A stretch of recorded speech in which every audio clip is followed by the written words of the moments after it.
Hello everybody, I'm making another video actually on the book Romanism and the Reformation by Henry Gretton Guinness, but I call the video Who is the Biblical, Historical, Prophetic Antichrist? I guess there are a few viewers who are interested in knowing the answer, and the answer is very well provided in prophecy. It is very well provided in the Bible, and it is very well provided in historical documents, and books, and other sources that you can touch on. Now, in the book Romanism and the Reformation, that is published for the first time in 1887, Guinness actually made this book by combining 3 lectures that he held before thousands of people in the open. And to all these lectures he brought the books that he is quoting in this book here, so he always had really some kind of luggage to move to these lectures. And when you read this book, which is read by Tom Fress on the link that I will provide in the description box of the video, it is read on First Amendment Radio. And Tom is the host of the website Inquisition Update that I can really advise you to have a look at. It's a wonderful website, and he has a lot of readings there. And with the studying that he did the latest 20 years and all the books that he's read, when he says that this is next to the Bible the most important book to read, to understand how we have been deceived by the Vatican's Futurism lie of the Antichrist being just one simple person in the future,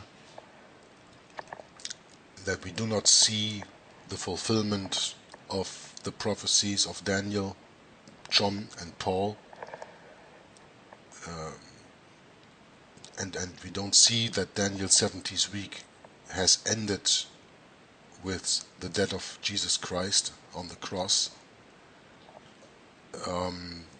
When we don't awake from this deception, then we don't know where we are going, and we can't interpret the Bible the right way, and we can't interpret even our life the right way, because we are always and constantly being fed lies, and it is very hard to find the truth.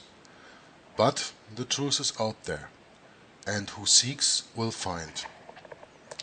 And this book is absolutely a big find, and that's why Tom is reading with such a passion when he reads it. So forgive me that I don't even come close to Tom's reading, but I enjoy sharing what I've learned and giving it to other people so they can learn also.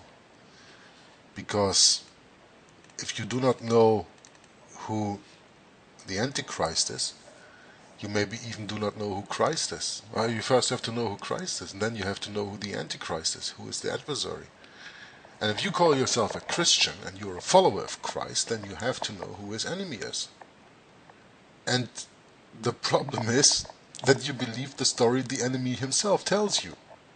Well, but that's okay. It's not you to blame. You don't know who he is. So this is why I'm putting this book out here, reading a little bit of it, and I'm not trying to give an answer of who the biblical, historical, prophetic Antichrist is. I know the answer, but that's not the point. I want you to discover that for yourself. I mean, we are living in the end times, and it must be interesting to know who the enemy is that we really fight, because all the governments of the world don't do anything else than putting one enemy after another up before our eyes. It's Libya, it's Egypt, it's Syria, it's Iran, it's North Korea, it's Sudan, you know. All distractions from the real one, from the real enemy, that some of us don't want to see, also because it shakes their belief system. But there's one good thing to say about the Roman Catholic Church, and I will end with this and then start the reading a bit. The Roman Catholic Church provides the documents and books and quotes from popes and all that stuff itself. It is not that we even have to make it up or whatever. They publish it. They published everything throughout the history of almost 2000 years. That we are often too ignorant and least interested to look it up, it's not their problem. But the truth is out there. So, you can get a part of it, or you believe whatever you want to believe. Okay, I'm starting reading. It's a part of page 47 of the book Romanism and Reformation from the Standpoint of Prophecy by Henry Grattan Guinness in 1887. Sorry. Quote, "It is claimed that the chair of St. Peter, the See of Rome, is made the head of the world, that it is not to be subject to any man, since by the divine mouth it is exalted above all. In the canon laws, the Roman pontiff is described as our Lord God the Pope, and said to be, quote, neither God nor man, but both." End quote. But the climax of assumption, the keystone of the arc of papal pretension, is probably to be found in the celebrated extravagant of Boniface VIII, the Unam Sanctam, which runs thus, quote, from the Unam Sanctam from Boniface VIII. "All the faithful of Christ by necessity of salvation are subject to the Roman pontiff, who judges all men, but is judged by no one. This authority is not human, but rather divine. Therefore we declare, assert, define, and pronounce that to be subject to the Roman pontiff is to every human creature altogether necessary for salvation." End quote. I think that everybody who is a Christian must now shiver in being faced with this great blasphemous quote that just come right out of Boniface VIII, the Unam Sanctam, and you can look that up. Okay? But I will continue reading the book for as far as my 50 minutes allow me to. Okay, here we go. "All these claims were incessantly and universally urged all down the centuries by the popes of Rome, and are still advanced as boldly as ever, in official decretals, bulls, extravagants, decisions of canonists, sentences of judges, books, catechisms, sermons, treatises of all kind. There is no mistaking what they amount to. The Pope claims divine inspiration. His words are to be received as the words of God. No laws can bind him. He is supreme over all. The very scriptures derive their authority from him.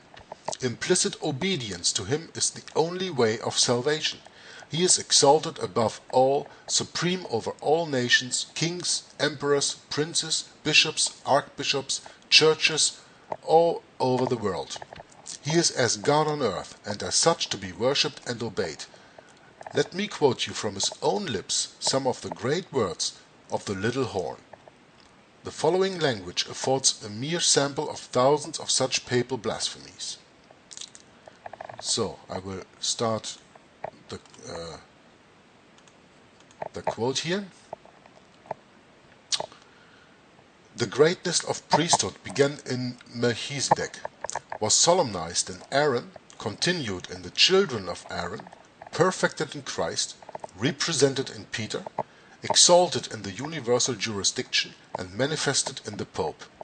So that through this preeminence of my priesthood, the Pope in this case, having all things subject to me, it may seem well verified in me that was spoken of Christ, thou hast subdued all things under his feet, sheep and oxen, and all cattle of the field, the birds of heaven, and the fish of the sea, etc. Where is to be noted that by oxen, Jews and heretics, By cattle of the field, pagans be signified. By sheep and all cattle are meant all Christian men, both great and less, whether they be emperors, princes, prelates, or others. By birds of the air you may understand angels and potentates of heaven, who be all subject to me, in that I am greater than the angels, and that in 4 things as afore declared, and have power to bind and loose in heaven, and to give heaven to them that fight in my wars. Lastly, by the fishes of the sea are signified the souls departed in pain or in purgatory. Just a little note from me here, purgatory is also a Vatican invention. It's not in the Bible and it does just not exist. It's just another lie. I do not have the time to continue as I planned because I was probably rambling a lot. But I will continue for a few more minutes. So, quote, "All the earth is my diocese. I am the ordinary of all men, having the authority of the king and all kings upon subjects. I am all in all and above all, so that God himself and I, the vicar of God, have but one consistory, and I am able to do almost all that God can do. In all things that I list, my will is to stand for reason. For I am able by the law to dispense above the law, and of wrong to make justice in correcting laws and changing them.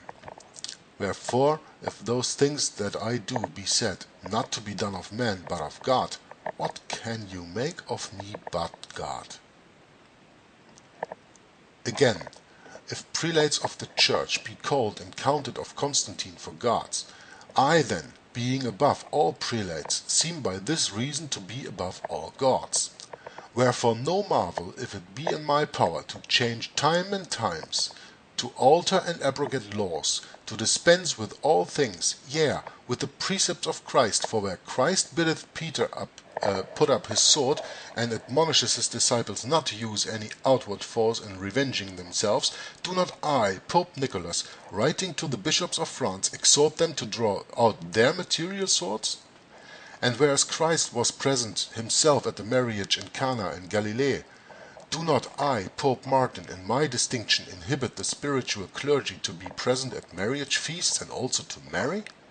Moreover, where Christ biddeth us lend without hope of gain, do not I, Pope Martin, give dispensation over for the same? What should I speak of murder, making it to be no murder, or homicide, to slay them that be excommunicated? Likewise against the law of nature, item against the apostles, also against the canons of the apostles, I can do dispense, for they were in their canon command the priest for fornication to be disposed. I, through the authority of Sylvester, do alter the rigor of that constitution, considering the minds and bodies also of men to be weaker than they were then. After that I have now sufficiently declared my power in earth, in heaven, in purgatory, how great it is, and what is the fullness thereof in binding, loosing, commanding, permitting, electing, confirming, disposing, dispensing, doing and undoing, etc. I will speak now a little of my riches and of my great possessions, that every man may see by my wealth and abundance of all things, rents, tithes, tributes, my silks, my purple mitres, crowns, gold, silver, pearls and gems, lands and lordships. For to me pertaineth first the imperial city of Rome, the palace of Lateran, the kingdom of Sicily is proper to me, Apulia and Capua be mine, also the kingdom of England and Ireland, be they not, or ought they not to be, tributaries to me? To these I adjoin also, besides other provinces and countries, both in the Occident and Orient, from the north to the south, these dominions by name. Now here follows a little list, but I'm out of time. I only have a minute left, so the last part I won't read right now. But you can continue for yourself. Start on page 157 in the book Romanism and the Reformation.